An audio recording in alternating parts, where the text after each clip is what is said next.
കണ്ണൂർ ജില്ലയിലെ ലോഡ്ജുകൾ കേന്ദ്രീകരിച്ച് എക്സൈസിന്റെ മിന്നൽ പരിശോധന. 2 പേർക്കെതിരെ കഞ്ചാവ് കൈവശം വെച്ചതിനും 5 പേർക്കെതിരെ മറ്റ് ലഹരി വസ്തുക്കൾ കൈവശം വെച്ചതിനും കേസെടുത്തു.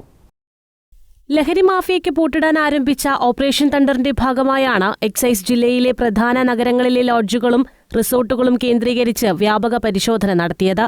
ലഹരി മാഫിയ പ്രധാന നഗരങ്ങളിലെ ലോഡ്ജുകൾ കേന്ദ്രീകരിച്ച് പ്രവർത്തിക്കുന്നു എന്ന റിപ്പോർട്ടിന്റെ അടിസ്ഥാനത്തിൽ കണ്ണൂർ എക്സൈസ് ഇന്റലിജൻസിന്റെ നേതൃത്വത്തിലായിരുന്നു പരിശോധന. ആക്ഷൻ ഹൈഡ് ഔട്ട് എന്ന പേരിൽ വ്യാഴാഴ്ച വൈകിട്ട് 6 മണി മുതൽ അർദ്ധരാത്രി വരെ സംസ്ഥാന വ്യാപകമായി നടത്തിയ പരിശോധനയുടെ ഭാഗമായിട്ടാണ് ജില്ലയിലും പരിശോധന നടന്നത്. പരിശോധനയിൽ Kannur anti narcotic special squad, Kannur, Koothuparamba, Iritty, Taliparamba circle ഓഫീസിലെയും ജില്ലയിലെ മുഴുവൻ റേഞ്ച് ഓഫീസുകളിലെയും ജീവനക്കാരും പങ്കാളികളായി.